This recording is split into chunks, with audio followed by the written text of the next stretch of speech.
Hello everyone, it's been a long time since I made a video. I think probably more than a year. I don't even remember if I ever filmed from this room where I moved in around 1.5 years ago.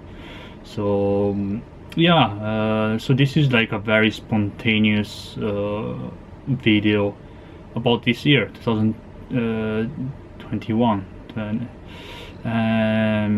It's been, well, I guess probably a difficult year for most of the people, including myself. For my personal life, it's been a pretty hard year.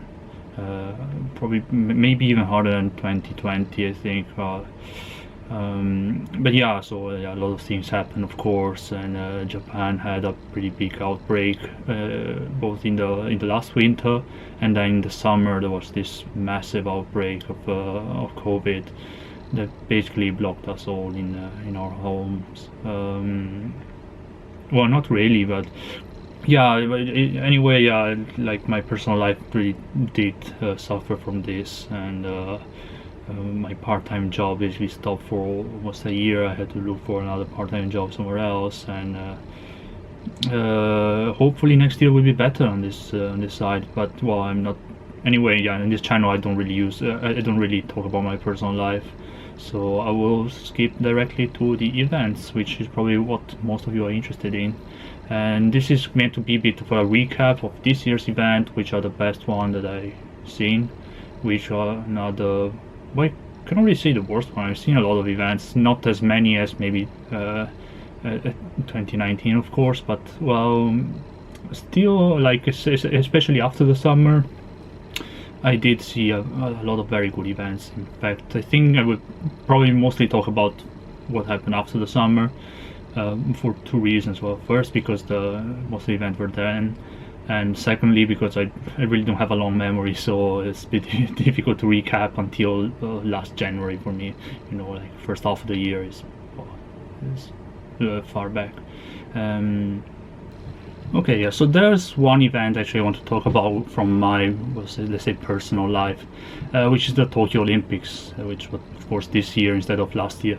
And yeah, I went there to work as a staff member, as a volunteer, and it was definitely one of the highlights for this year. So, as you well know, it was done without audience, and it was quite a disappointment for many people. But for us, for us workers, it was actually quite a blessing. It made things so much easier, to work out there, and the fact that you could just like walk around everywhere. There's no people from the public there, and during breaks you could just like go into the audience seat because nobody's sitting there. And yeah, it makes well, first of all, made things a lot easier, for as a worker. And yeah, pretty much I would say like it really made the game kind of more enjoyable for us. I think probably the athletes would not agree with that. Having an audience cheering is probably quite a big part of sports in general. But yeah, so anyway, it was a very, very good experience, I would say. So I have a lot of despite all the COVID restrictions and everything, had a lot of opportunities to meet people and to talk with people, and you kind of felt a bit the Olympic spirit, like maybe not 100% like it would be in a normal Olympics, but let's say maybe a 75%, 70%, still good enough, and the other good thing about not having audience is that it made the hotels in the city in Tokyo much cheaper. Like, I think I stayed there, well, I stayed with a friend for the first week, but then for the second week I had to move into a hotel, and I paid like less than 3,000 yen per night, which is like absolutely unthinkable even in normal times in Tokyo during the Olympics. I remember when booking started in 2019, the rooms were like tens of thousands of yen per night. It was crazy. Like, the booking were closed like 2 years earlier, so that was really, really a blessing for us workers who don't live in Tokyo. Okay, so let's set that aside and let's move to the events, which I will distinguish between anisong events and idol events. As you may know, I talk about both in this channel, And maybe lately I haven't talked about much about Anisong because I don't really follow that much, but I would say let's start from that. Okay, let's start from the disappointment maybe from this year, which is I follow Clarisse. I even have the parka on right now. It's below the parka. It's actually my pajama. I haven't really changed.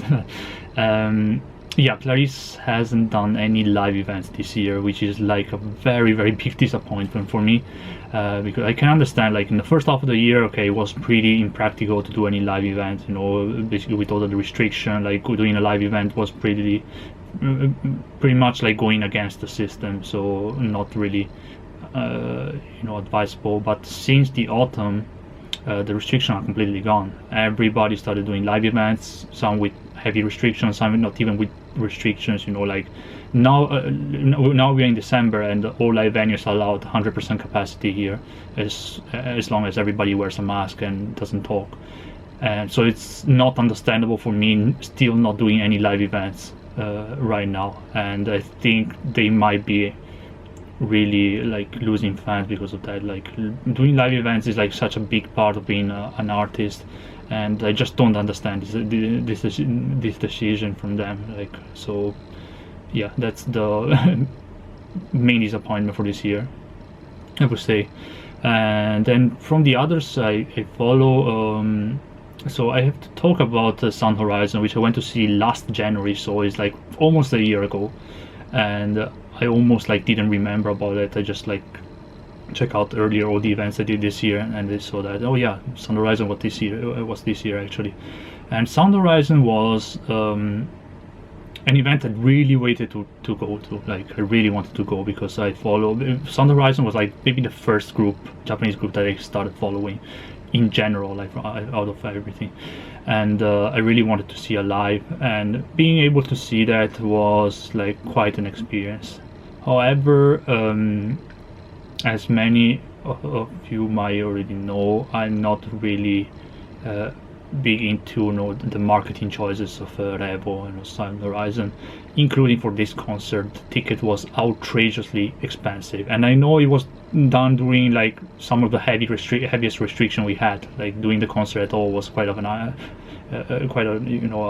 gamble, but the ticket was like 20,000 yen, something like that. I don't remember. It was like outrageously expensive. And the streaming ticket was also outrageously expensive. Like, the streaming ticket was as expensive as a normal live ticket. That's how expensive the live was. And was it worth it? Maybe. Like, I cannot really say no because it was a very good concert. Like Sound Horizon really don't mess around with concert. The stage, the mise en scène is like great. The music is great. But for that price, I don't really know. Normally, like in a tour, I would do more than one date. For Sound Horizon, one date was more than enough. So I only did one date and no streaming because for that price, seriously, like that's just milking cash out of the fans, I think. So, but other than that, great show. So great group as always. I really wish that they would just like start doing music again, because we waited like for that release for I don't know how many years, and that was even not like a full release. I don't know how much we have to wait for the full album to release now, but yeah. So anyway, yeah, great show. So let's move to Minorin. Okay, Chihara Minori. She's retiring this year. I think officially she retires today, so at the end of the year. And I was very lucky to go both to Summer Champion, the last Summer Champion, and the final live, which I was actually not even supposed to go to because I was supposed to go home for the holidays this year. And of course, with the new Omicron outbreak, I couldn't go back.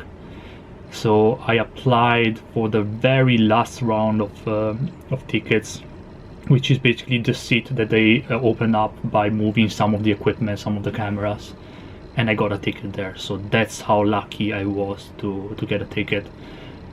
And what can I say? Like Minorin, we are talking about one of the biggest name in the anime world. Like everybody who follows anime should know Minorin, should know her songs, should know her career. As I say, she's like one of the greats, no doubt about that. And yeah, and of course, like both the summer champion was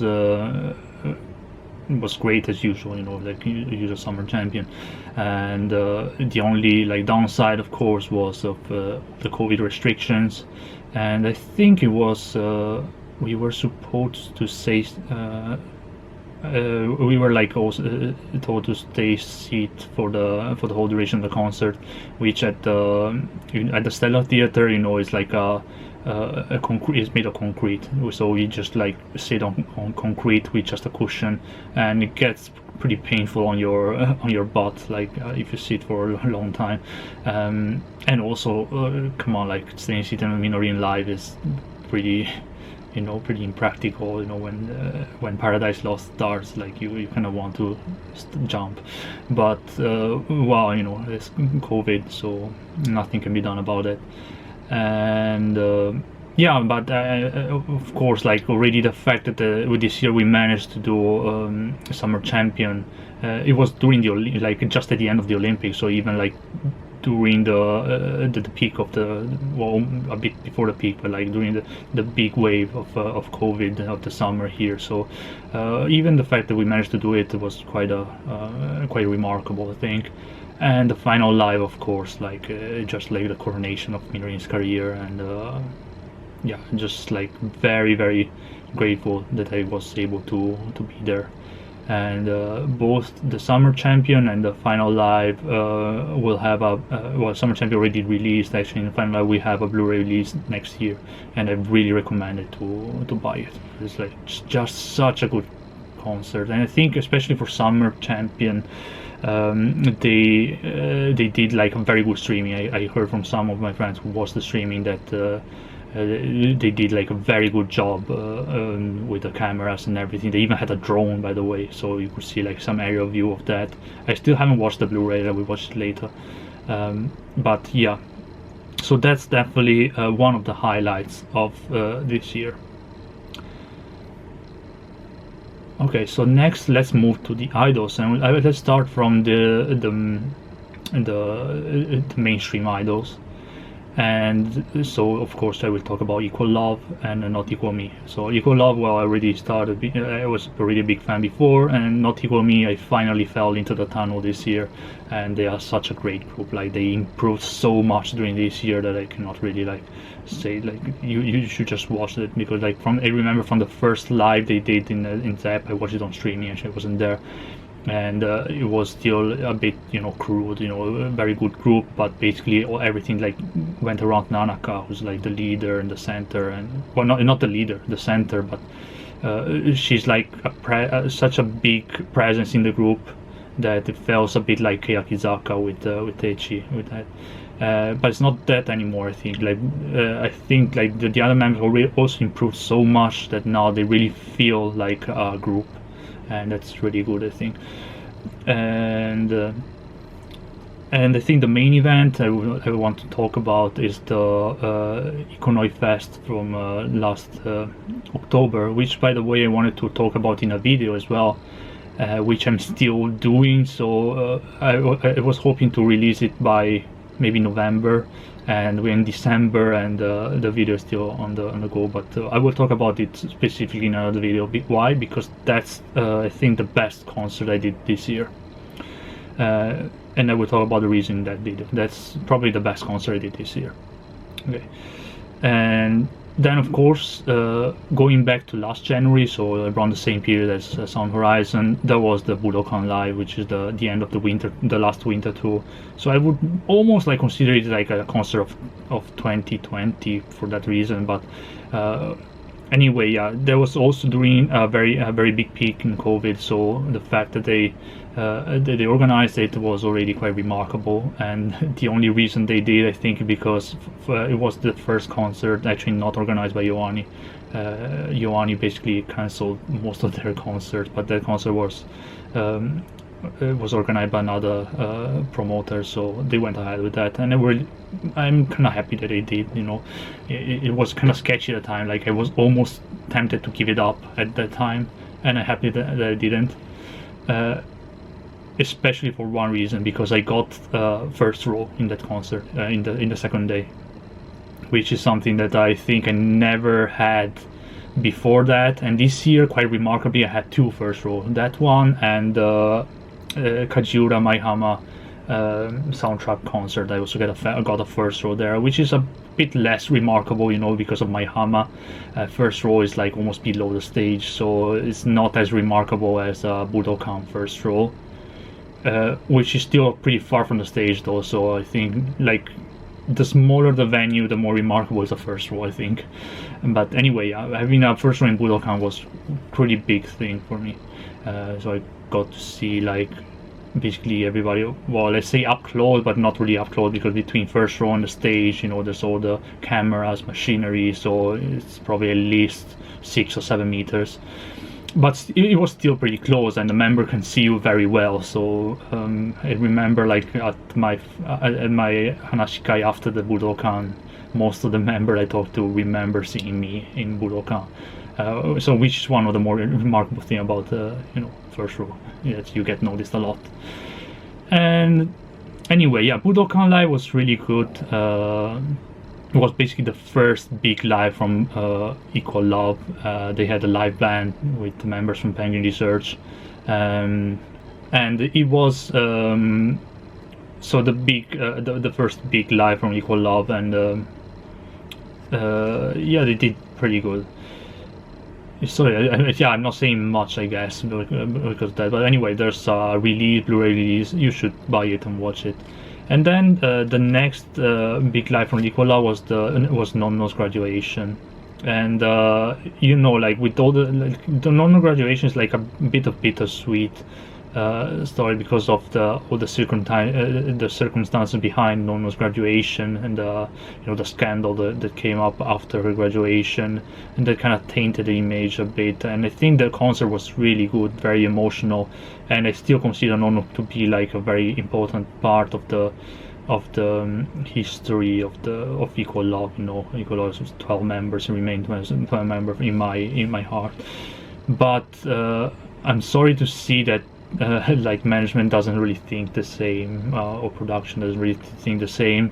That's because, like, if you look at the Budokan Blu-ray DVD release, you see that they really tried hard to remove as much of her as possible from the footages, from everything, and that's such this. I don't think she deserved that treatment. Like, yeah, I think the scandal was kind of bad, you know, for the image of the group, for the image of her as an idol, but yeah, I don't think that should have influenced, you know, the release, the thing she did with the group before that. And not seeing her in the Blu-ray release of Budokan was very, very disappointing. And that basically also means that we'll probably never see a release of her graduation concert, which is a big disappointment for me, because the concert was really good. Like, it was very, very emotional, and probably because it's the first graduation from an Equal Love member, so they had to make it more emotional. And I'm happy that I got, like, for example, the photo, the goods from that concert, and it remains like a concert very close to me, despite not even being like a Nonno fan, a Nonnoshi. But yeah, I'm really like sad that the whole scandal thing happened because of that, because basically just erases a piece of like important history from Equal Love, and I don't think that's right to do, to be honest. Okay, so well, for I actually went to a lot of Equal Love concert this year. So I went to, of course, Budokan. I watched online the Nonno's graduation concert, but that's because I couldn't get a ticket. And then I did most of the spring tour, the album tour. Well, I say most of, actually not really. I skipped all the Tokyo and Tokyo area concerts because I really didn't feel like going to Tokyo this year. But I did most of the concerts outside Tokyo, actually. So I did Hiroshima, I did Fukushima, which I really wanted to do because it's Sana's hometown. And then I did Nagoya, of course, and unfortunately didn't do the tour final in Yokohama Arena. But that will have a release, so that's okay. So yeah, very solid tour. Of course, I don't really have much to say about the tour. Like, was the big thing was being able to see Equal Love in all these like places that I never visited before. Like, I went to Hiroshima, which I hadn't go for basically since my first trip to Japan, and I went to Fukushima for the first time actually, and yeah, I also went to Sendai in that same trip. So yeah, it was a very nice opportunity to travel and in the same time to do some, otaku things. And then there was the 4th anniversary live, which was as good as not in Ikonoi Fest. But since the venue was smaller, like Ikonoi Fest took the cake. But like that concert also showed like just how good production is in Equal Love, for Equal Love. So it's not just the group, it's the whole stage production that is excellent in the case of Equal Love. And I think they definitely improved as well, but it was good from the beginning. But anyway, yeah, very, very good concert, that one as well. And as for Not Equal Me, I went to the first tour in the ZEP tour, and that one was also so. I already talked about how much they improved as a group, and basically it's like they have all the pluses of Equal Love, and I mean they are just a great group. If you like Equal Love, you will like Not Equal Me as well. And they have very nice releases this year too. The songs are really nice, and so I really don't have much more to say about it, and because the video is going to be very long. Well, and I guess a review of the 2021 would not be complete without talking about the big graduations that happened in the idol world this year. And I will talk about mainly Jurina's graduation and Mi-chan's graduation. And the other big graduation I would say in the 48 group at least is Yokoyama Yui's graduation, which I didn't watch unfortunately, so I cannot really talk about it. And I watched Mi-chan's graduation online. I was really tempted to get a live ticket, but I think I had something else that weekend. I don't remember. No, I don't remember. Yeah, why I didn't get a ticket. I think I tried at least to get a ticket. Anyway, yeah, and of course Jurina graduation, which I obviously went for both the afternoon show and the evening show. Actually, very fortunate I got tickets for both. Actually, I got the afternoon ticket at the lottery and the evening ticket at the first come first serve. So I was very lucky there. And here I have her graduation album as well. And of course I have the DVD as well. Yeah, like I mean, think everybody knows that Jurina was my Oshimen, and she still is, of course. And but yeah, I already like started abandoning the 48 group before her graduation. Her graduation meant that I almost completely now abandoned the 48 group, mostly in favor of Equal Love. So yeah, so it's a trend that started already a while ago, and they still have good songs, I would say. I really liked last AKB song, for example, but yeah, I mean, I just moved on to other stuff. I still follow Mikurin, for example, but very few of the new members. And yeah, Jurina graduation was definitely a big one, and a very emotional one. Great show, like they are in tour. So, and the fact about Jurina graduation, I actually wanted to do a video about that in spring, and that never came to fruition. So I will talk a bit longer about it here. And I think that it was more a showcase for SKE48 other than a graduation concert. Unlike Mi-chan's graduation, for example, Mi-chan's graduation was a very recap of her career and a recap of the old AKB. So as an AKB fan, I actually appreciated that concert as a concert more than Jurina graduation, because Jurina she loves SKE so much that she wanted to use her graduation concert just to show us how good the new members are. So all the members that she likes and that she took care for all this year, and she produced the concert herself, obviously, and she just like used that concert just to showcase the ability of the new members. So she gave a lot of space to them, especially in the afternoon concert. The evening concert was a bit more a recap of her career, so she invited like the first generation of SKE members, and so it was a bit more classic graduation concert. But yeah, overall it was very good, and of course SKE is still like very much alive, and they still have a lot of very good members, so I really liked it in that sense. But yeah, it did not feel as nostalgic as Mi-chan's graduation, for example, which, I mean, she invited basically she invited the no sleeves, she invited like all the AKB first generation. It was amazing. Like I would have loved to be in there. Maybe that's more because I am more an AKB fan than an SKE fan, I guess. So I really like Jurina, but I was always more an AKB fan, so that's why maybe that concert was more to my liking, to my idea of what a graduation concert of a third gen member should be.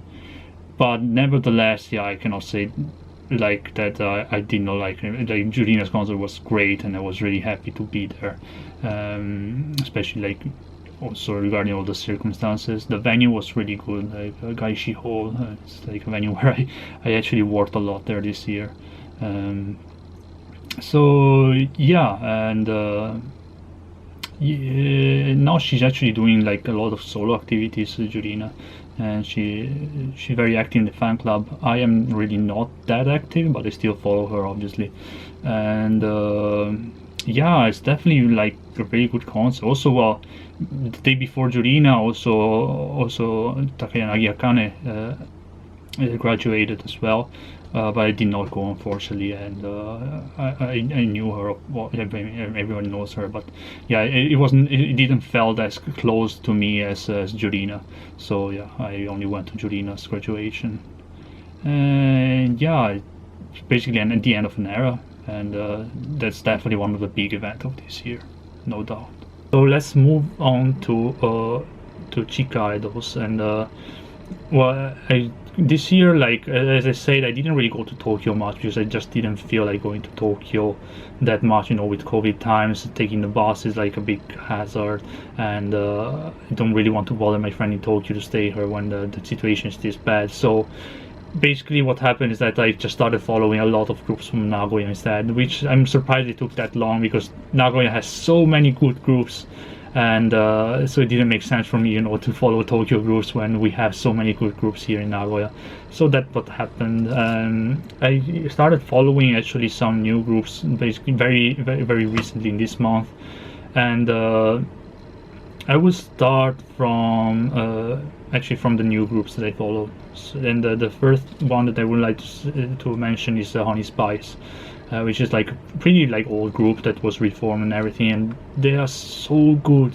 Like all the members are really, really cute, and they are great performers. They have great songs, and they put up like very, very nice shows. And so yeah, I think next year I think they might be one of my main groups because they're just so good. And in fact, I even got one of the old albums that I managed to order. So yeah, Honeyspice probably would be like one of my main groups that will follow next year, and they were mainly in Tokyo, unfortunately. But yeah, if we talk about Nagoya groups, I will mention Atapachi, so Atama no Naka wa Hachibito, which are a fairly new group, but also like great performance value. I went to their one-man live yesterday, and they filled up Diamond Hall, which is one of the biggest hall in Nagoya. So that was pretty remarkable. The music is pretty good. I like it. Like not super like it, but I think they have good music. And the members are just like complete nuts, so they're so funny, and I really like I really suggest you like have a look at them because they're they are like a very good group, you know, just for the, you know, human value they bring, not just for the performance value, but like just how much you know, how much entertainment they can bring. So that's that. Okay.